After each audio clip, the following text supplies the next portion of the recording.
Hello there, ladies and gentlemen. This is Orphanlast, aka Skylar Madison. I'm going to have a link to the webpage that I'm currently on, which has a highly experimental portable version of opentoonz, which I'll be referring to as OTX throughout this video. If you read the first little bit of the page, it reads as follows.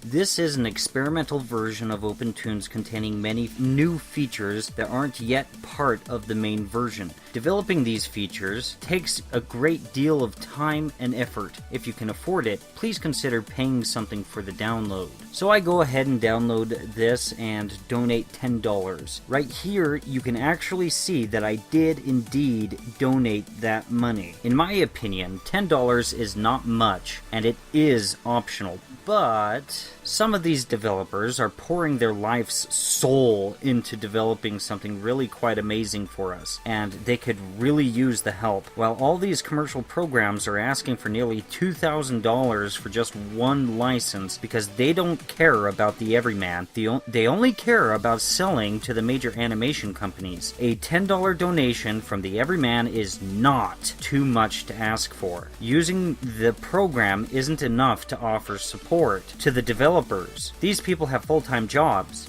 families, and very little free time, and yet they spend their free time delivering a premium quality product to us. You don't want the program to be glitchy and crashing all the time. You want it to be free to the masses, and honestly, an occasional $10 donation is a totally reasonable request. Even if you donate $10 every 4 months, that's $30 a year for a premium piece of animation software. Once the file downloaded, I dumped this file into my desktop and found that since it's a portable version, right there in the file itself, it held the opentoonz stuff folder rather than having it on the hard drive. So I needed to decompress the file, so I created a new file in my documents folder and labeled it OTX. I then copied all of the zip files and pasted them into the new OTX file that I created. I then found the .exe file and opened it up. One thing about portable versions of a program is that they run 100% on the RAM, so I can actually unzip that file that I put on my desktop onto a flash drive and start animating on any computer that I can plug that flash drive into. That doesn't mean that I'd necessarily want to, because not every computer has a graphics tablet hooked up to it, but still, the idea that you can carry around a free premium quality piece of software on a flash drive is fascinating to me, and you can just use it anywhere. You can show someone your animations right there, all the different schematics and stuff like that. All the different things that make the animation work. You could just show it right there on anyone's computer. Windows may ask you if you want to give the program access. I personally would allow the program access because I personally know who I believe was the lead developer for this OTX release, and I believe it was Turtletooth.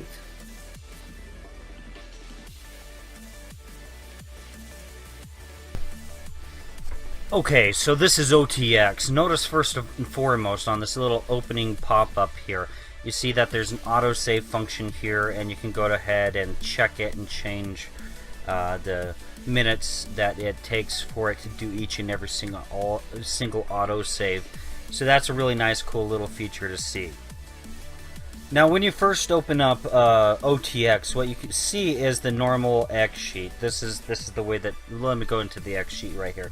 This is the normal type of X sheet that you see, but you're able to right-click here and actually activate the X sheet toggle. You're also able to click this button called X sheet, and it turns it into a timeline. There is something that I've noticed about the X sheet and timeline that actually, instead of the official release, kind of annoys me. And it doesn't matter if this has to do with the OTX or not.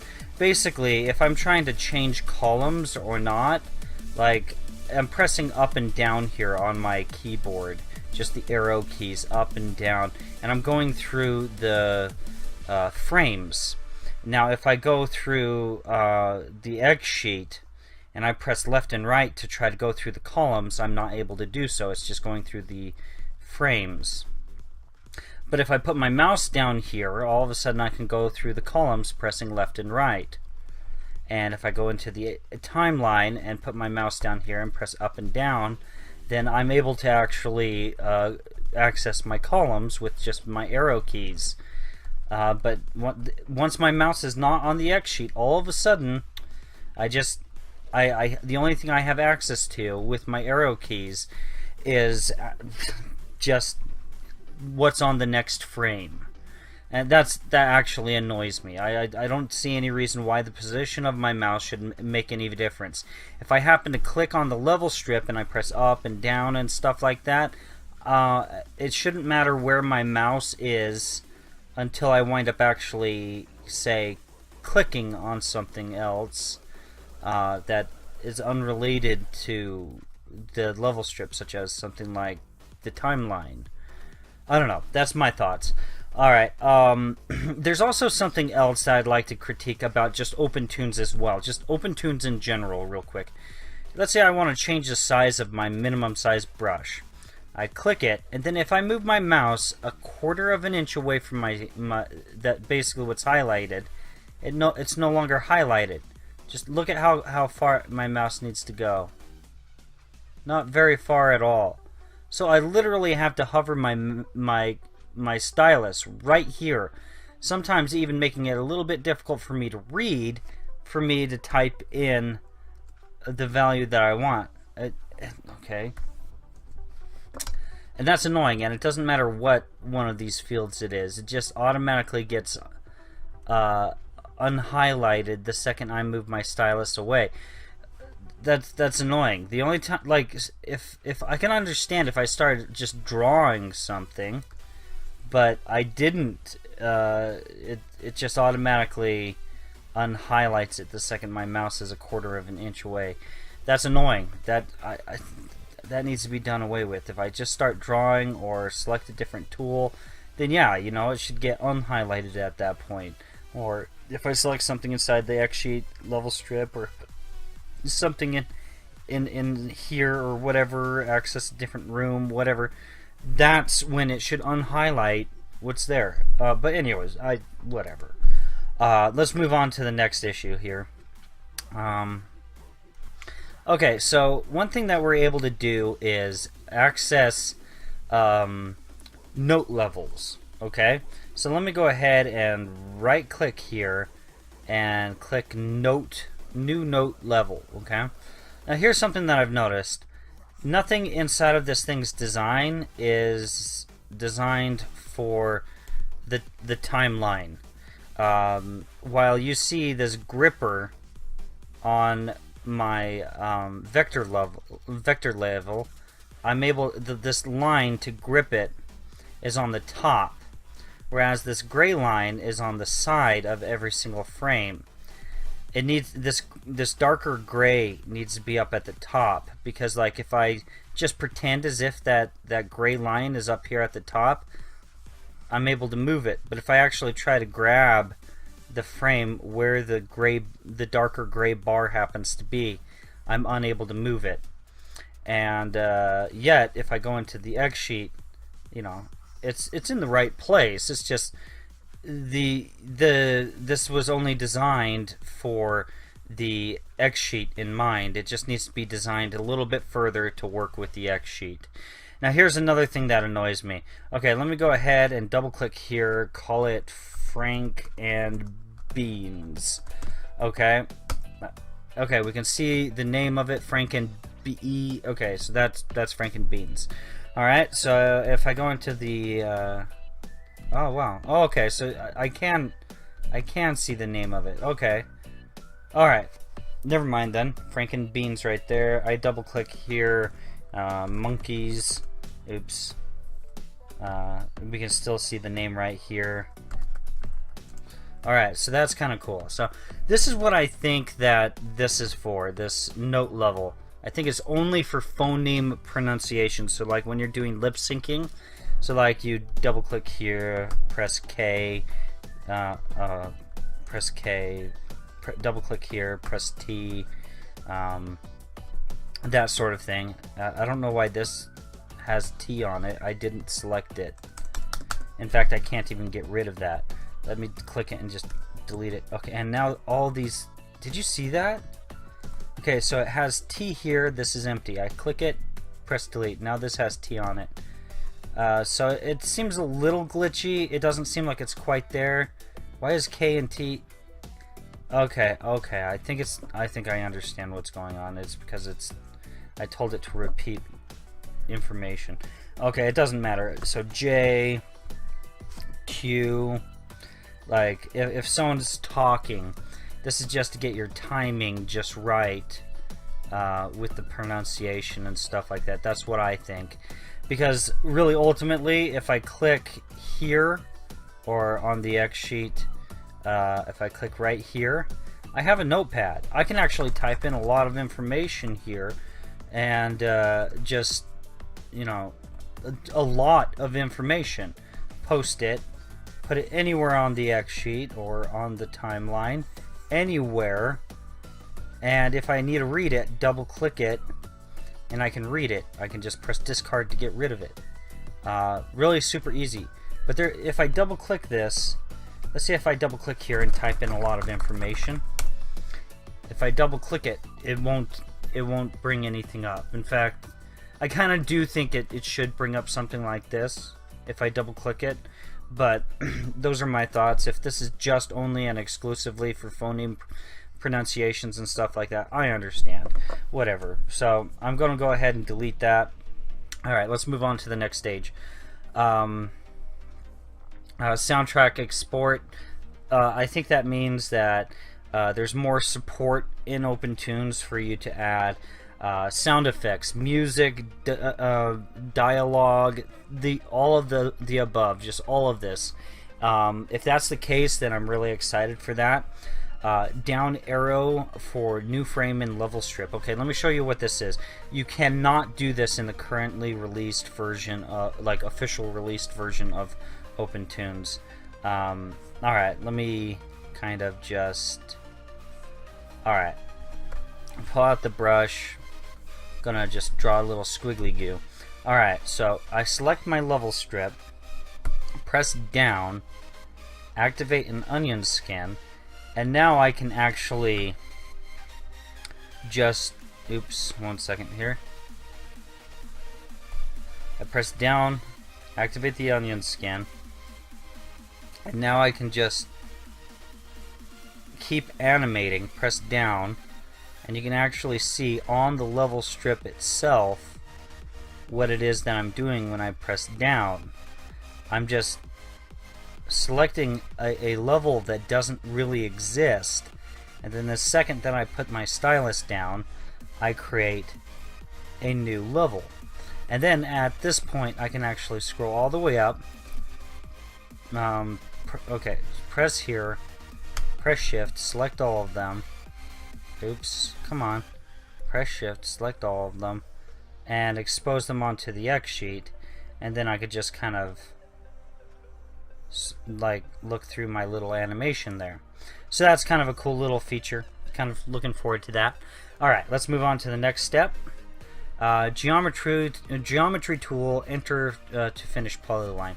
Let me show you what this means. Now, inside of the officially released version of OpenToonz, if you wanted to say use the polyline, you had to close the loop.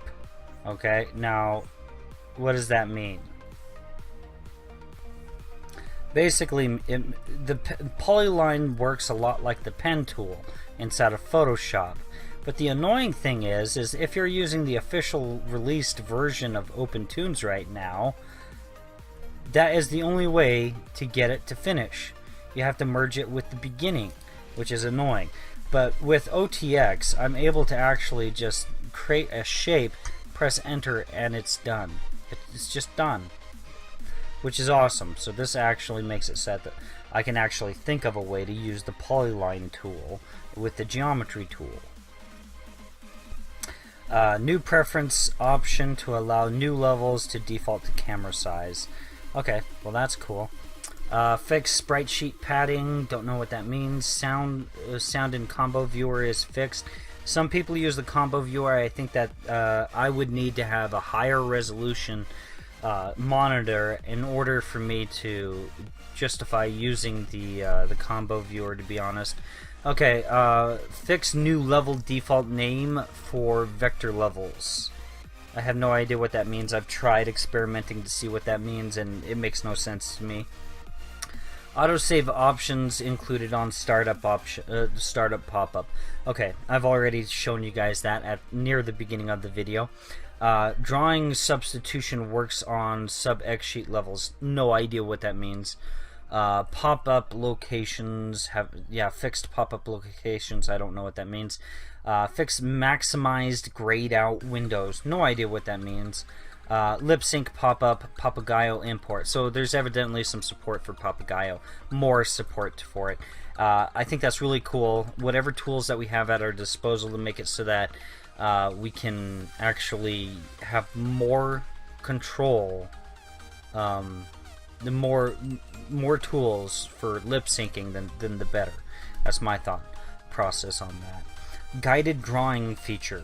Okay, let me just kind of show you what this means. Okay, so let me plot my brush.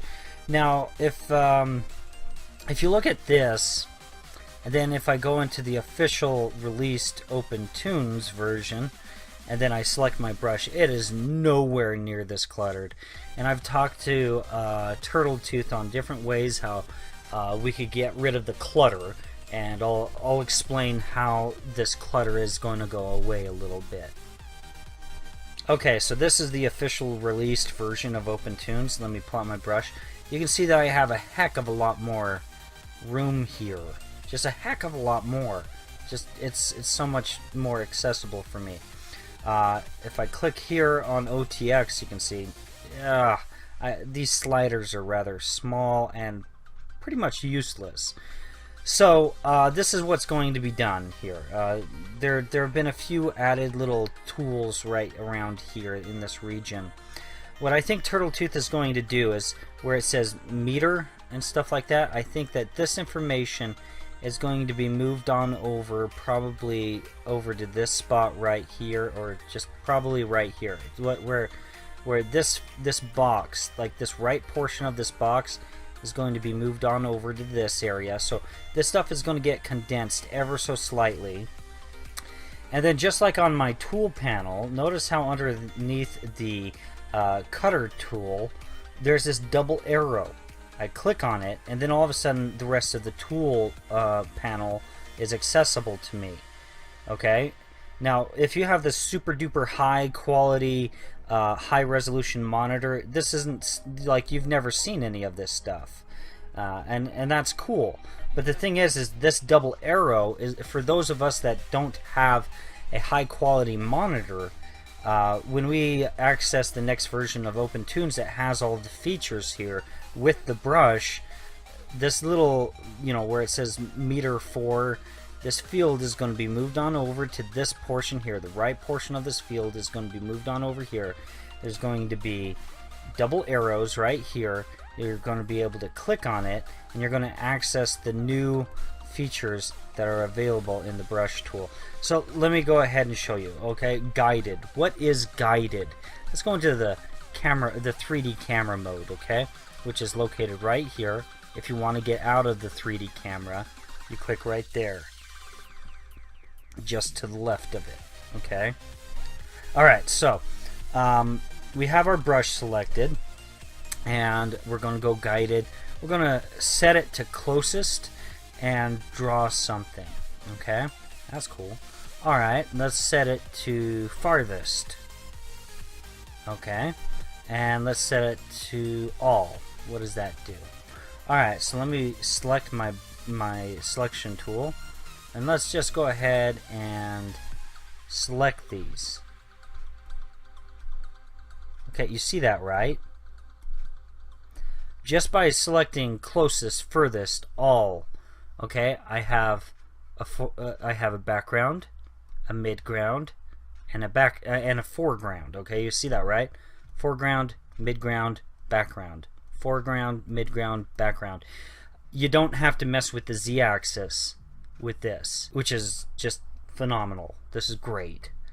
So what this means is basically if I animate any camera movements and such through here, I would have a parallax effect. because one of these shapes is actually, two of these shapes is further away than the rest of them. If I may revisit something from the timeline and X sheet here. Okay, I love this X sheet toolbar, but look at this. From here to here, that's a quarter of an inch. From here to here, that's another quarter inch. So from here all the way down to here, that's a ½ inch of space. Now, if I turn off the X sheet toolbar, you know, I obviously open up more screen space. But the thing is I don't really think that the X sheet toolbar should be optional. So I think that this entire bar right here should be done away with. I think that this information should be placed right here on side of the X sheet toolbar, just kind of like centered towards the right of this information here. And I think that and besides, like, this information, I barely ever recognize that it even exists.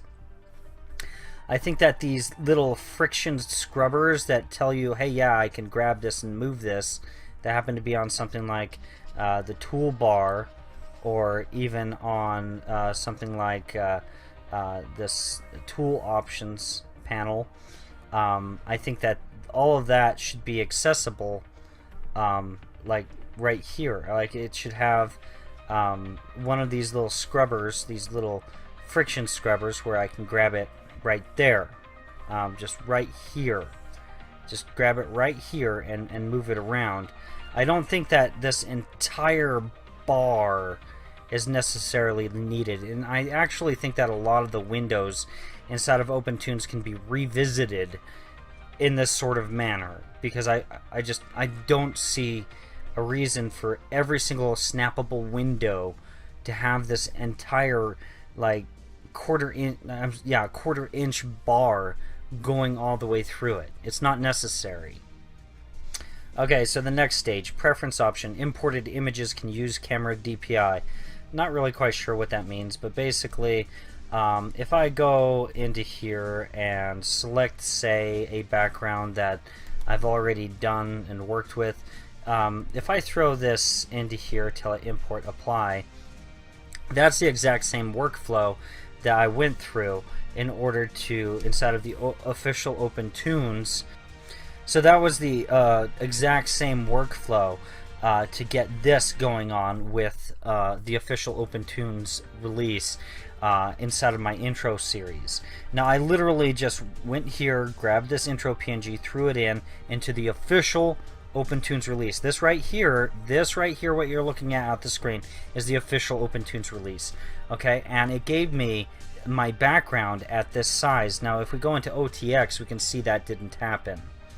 And that's fine. We don't need it to really like be any other size, to be honest. Like, all that we need to do is make sure that we have the right level selected, and we can go into level settings, and like where it says width 10 inches, let's go something like 40, and press enter, and it automatically fills in the value for I believe the height, and we have it at a decent size and stuff like that, so we can customize this to our liking. Alright, so let's move on to the next stage here. Let me press Control Z, Control Z, Control Z. Just keep on doing that. Okay, so let me move in here. Vector brush shift for straight line. Okay, so if you get the normal version of OpenToonz out and you try doing something like this, I don't know why it's acting this way, and you start trying to draw something, you'll have success. But once you press shift, it won't do that inside of the official OpenToonz release. I don't know why I did that, but anyways, yeah, you're able to do some pretty cool stuff with this. There's a lot of different uses for why you would want to be able to make straight lines, especially with the brush tool, because now you don't there's one less excuse to keep on accessing the geometry tool. And I really like this, because it's like Like you could do some pretty cool stuff with that. Like, I don't know, it looks super cool at least. The only thing you can do with it is make a straight line, but it's still pretty cool to see. Anyways, let's move on to the next step. Vector brush frame range option. Okay, so here's another one of the features that's brand new here. Okay, let me go into the level strip. Let me right click. Oops. Okay, right click, add frames from frame 2 to frame 30. Okay, now this is not going to be a really super pretty presentation here, but it is something that's kind of cool. So pull out my brush, okay, and let's see, guided, let's turn this off. Frame range, this is where it says that. Okay, so linear, ease in, ease out, ease in, ease out. That's what that all means. This is your timing right here. So if we draw a circle counterclockwise, okay, on frame 1 of the level strip, and then go all the way down to the last frame of the level strip and draw that same circle counterclockwise. Notice how it just filled in every single one of these frames through here. And we even have, you know, our little onion skin activated. Now I can go ahead and draw a circle counterclockwise on frame 1, go all the way to frame 30, draw that same circle counterclockwise, and we can see that it's animated the whole process. However, I don't really like the path that it's decided to go. It's decided to go up for some reason, but that's fine. It's just generally kind of following the general idea, the direction that it's supposed to go. And then I draw another circle kind of counterclockwise, and then I go all the way through, and then I go ahead and draw another that same circle counterclockwise, and we can see that it's animated both eyeballs in kind of like a head turn. So draw the nose counterclockwise and go all the way through the animation.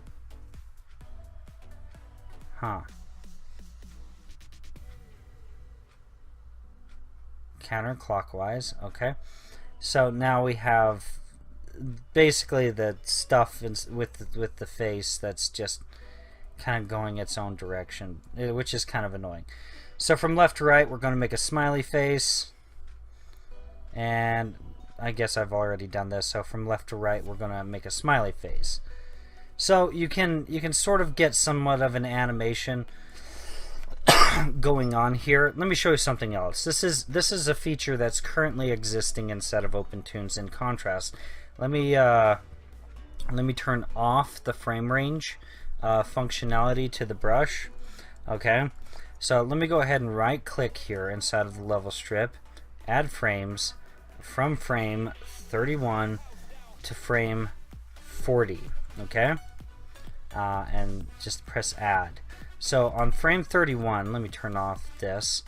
I can just do everything counterclockwise. I can go ahead and draw my circle. I can draw my eyeball, draw another eyeball, draw the nose, and from right to left, draw the smiley face.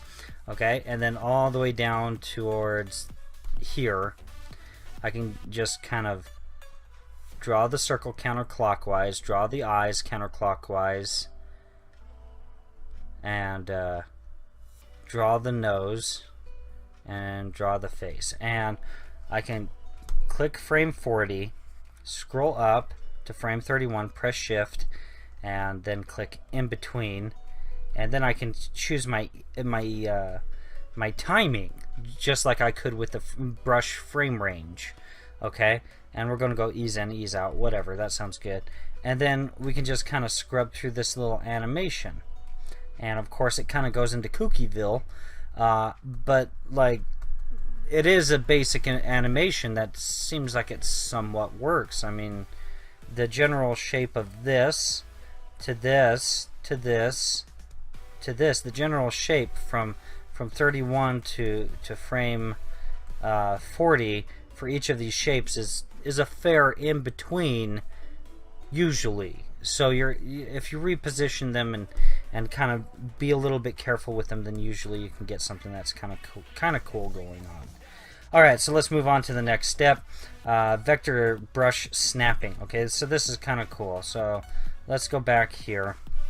Vector brush snapping. If I press snap, what it does is it makes the brush act like the tape tool. Notice how there's this little green circle that kind of snaps this thing into place, and this makes it so that it makes sure that OpenToonz has an easier time just filling in the information when you pull out the fill tool and you start creating new styles and such like that. And each and every single one of these is going to be able to be filled a little bit easier. Okay, maybe not this one. But here's something that's new. Maximum gap that's on the geometry full vector snapping. I don't know what that means, but this is new, I believe, where it has this slider. And well, I guess I can't. Okay, so I still have to. There's still problems with the coloring your animation, it looks like. Control point editor. I mean, it sure looks closed to me. Honestly, this is the worst part of OpenToonz, coloring your animations, and it's all because OpenToonz works with this super annoying design where it's working under an algorithm to provide you an artificial metaphorical fill, whereas every other program that deals with vector graphics and such like that provides you with a physical fill, whether it's Adobe Flash, Adobe Animate, Harmony, Adobe Illustrator. I believe even Inkscape has physical fills, which is open source, by the way. And I don't understand how this could be any more closed than it currently is. But let me play around with this a little bit. If I go like this, look at that, the sort of logic that this artificial fill goes under, it literally makes no sense to me, and I have no idea what I'm looking at this point. Okay, OTX just crashed, and that's fine. I'm pretty much done showing it off, but genuinely, what I just have to say is I hate the fill functions and the way that OpenToonz is designed to color your animations.